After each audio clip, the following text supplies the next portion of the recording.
Hi friends, MD Vegan. I make a new zucchini noodle dish, and for that I show you how my spiralizer works. This is a spiralizer and I have a special dressing, a new dressing. Then I'll always make the new all kinds of salads, noodle dishes and so on, veggie noodles, and I have a new dressing. And so today I have some very special ingredients for my zucchini. But first I get the noodle done, and that is with the spiralizer. This is the spiralizer. You see these are the blades. They are here, sitting here. And I have this blade here. This is a thin noodle. I make a thin noodle with this. This is the wagon where I put the zucchini on, and the wagon pushes the zucchini to this blade. The blade is very special. It's a patent. It's very nice. Here you fix the zucchini or the carrot, whatever you have, and here are two blades. Here the noodle is shaped, and here is it cut. So two blades for one noodle. That's amazing. And they come out here in a cut form. I'll show you in a moment. Here the wagon to push the zucchini, and because I have to push the zucchini, I have to have a clear ground where I can fix the spiralizer on the ground. It has some feet here. These feet, you see these feet? They have to be fixed on the ground. Otherwise, and I push the wagon, the spiralizer will move and I cannot cut. So I fix it like this, just put it on top, and then you have a firm, then you can push it. And for here, I just put a salad bowl under the spiralizer, so the noodles fall directly into the salad bowl. That's perfect. And here's my zucchini. And this is also, you have to know, you need a firm and crunchy zucchini. Because when this is older, it gets softer and soggy a little bit. Then the zucchini, the noodle maker will have problems cutting it. It needs to be crunchy. But this is a fresh one, that's good. All I need to do is, because it has to fit into the spiralizer, I have to cut here and here, two parallel sides. So otherwise, it doesn't work physically. It needs to be parallel. Otherwise, the strength, the energy, the force is lost. Just two little cuts to make it parallel here, these sides, and that's all I need to do. Now I put it here into the spiralizer. Here, fix it to the blade, and now I can push my wagon with the zucchini against the blade and turn, spiralize it away. That's why it's called spiralizer, because it makes spiral-shaped noodles. Spiraling. It's a very, very nice tool. You get these beautiful shaped noodles, and you can't do that with a cutting knife. It doesn't work. You have to use that spiralizer for that. If you do it with a knife, you don't get the same shape. That's for sure. Many things you can do with a cutting knife and a board, but the noodles you will not have. That's not possible, as far as I understand. So, it's almost done. It's a very nice tool. It's easy to use. If you know the tricks I just told you, fix it on the ground, cut the zucchini, have the zucchini the right shape, and then that's what's left. And you can eat that, cut it into a salad if you want. That's the rest of the zucchini, and the rest of the zucchini noodles are already falling mostly into the salad bowl, coming out of the spiralizer here. And there are different spiralizers. They have different shapes. I have that all for many years now, and there are a lot of different spiralizers on the market, and many of them are really good. I don't think they're not very expensive now. There are also hand spiralizers like this one. This is a hand spiralizer. You can put it in one hand, and here's the blades. Here, one blade, another blade on the other side. Oh no, only one blade. This is the other blade. Two blades here, different sizes. Just quickly show you. This is when you have a smaller zucchini or smaller carrot or whatever, small cucumber, then you can use a small one on traveling on journey or so. You can take that with. This one is a little bit large to travel with. So if you go onto a journey, you want to have some small equipment only. I take a cutting board, usually a small cutting board, a small chef's knife, and maybe a spiralizer for the hand or so. These kind of things. And the bowl I need on traveling, but it's another story when I need to traveling. So now I put the noodles on the cutting board. I just want to make sure my noodles are not too long, because here these are very long. This is one noodle here. It never ends. Yeah, they're hard to eat. These kind of noodles. So I just cut them into smaller pieces. That's very easily done. Just crosswise. Yeah, and it is easier to eat. But if you prefer the longer noodles, the playfulness, yeah, the longer noodle, feel free, no problem. Yeah. I just do that practically, make it a little bit shorter for myself. Maybe if children were here, I would maybe use longer noodles, because they might have fun with longer noodles. Yeah, that's a fun thing. And now here they are shaped like smaller. You can eat them now, mouth. Bite size they call it here. My noodles for one zucchini. And one zucchini, it is a very wonderful vegetable. Zucchinis, they are squash. It's a kind of squash, you see.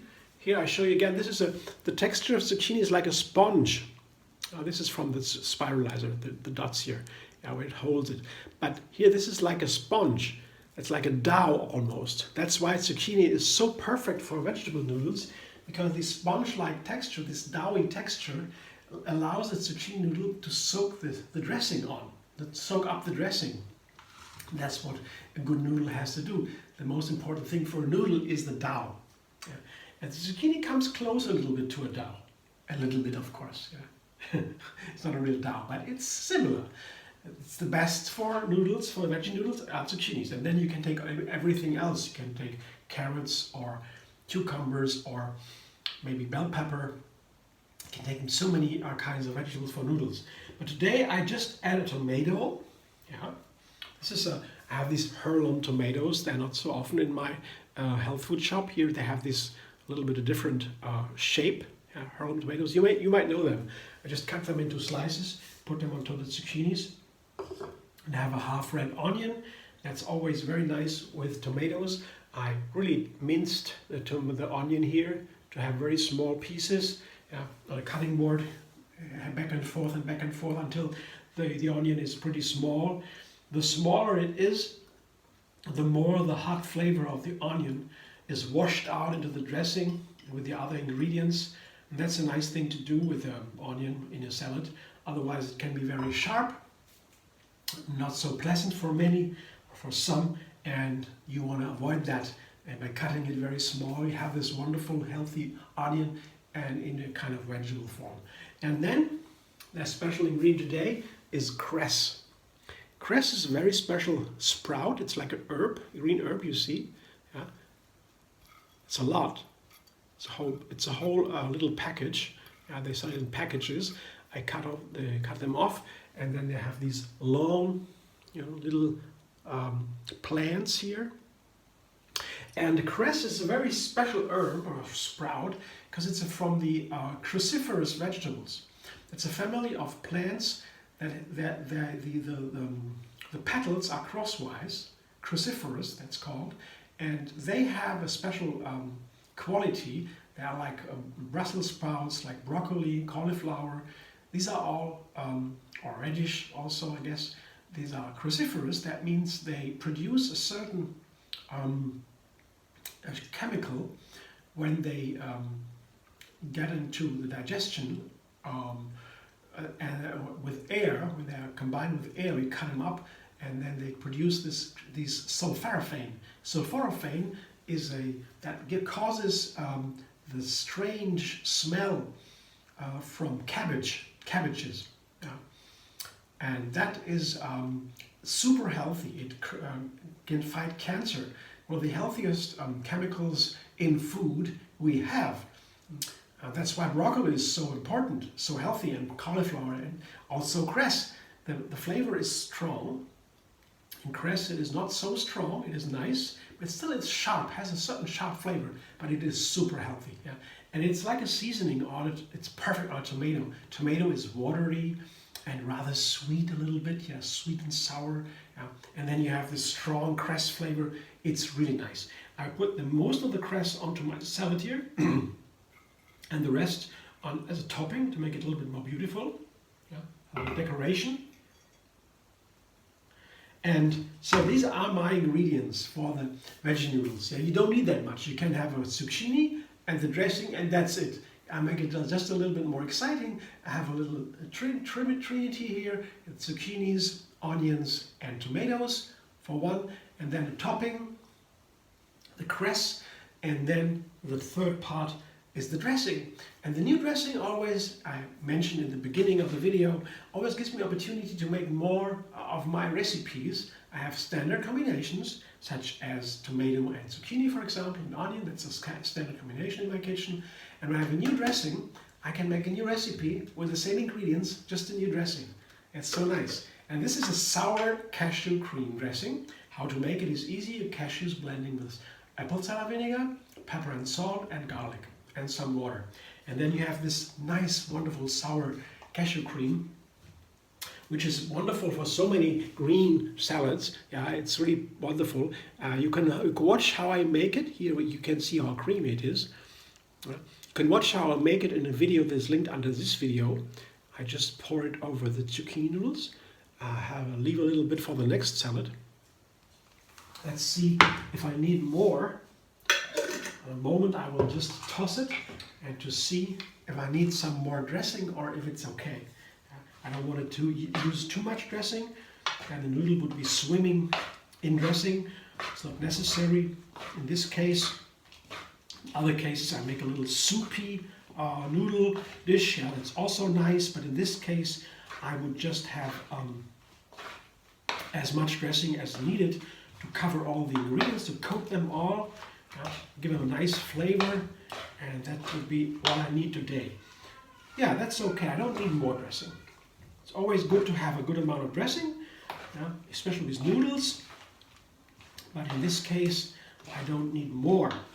I just have to combine everything to make it all evenly spread. The dressing, let all the noodles have their coating, and all the cress and the onions are everywhere. Got some nests here, so that is a little bit nicer to eat. It's evenly spread, and that's it. I want to taste it now. I want to check what it tastes like. I never did make that before, so let's see what it tastes like. Should be nice though, but let's see. Oh. Wonderful. The sour flavor from the apple cider vinegar, it's always so nice with tomatoes. Like a perfect tomato salad. Just cut the tomato in thin slices, put an onion on top. This dressing was green, so this goes very nice. And then I add that to the zucchini noodles, put the cress on top, and now in the aftertaste, the cress comes through. Oh, it's so nice with the sour flavor, this strong cress flavor. It leaps from behind like a wave. Very nice and gentle, not too much. It's really good. So the sour is really a wonderful flavor for salads, and I can highly recommend. Try this sour cashew cream dressing, watch the video, and enjoy so many salads with it. I hope to see you soon. Thank you for watching. If you like my videos, subscribe to MDV on YouTube. Have another recipe every single day. And you'll also find me on Facebook, Instagram, Pinterest, and Twitter.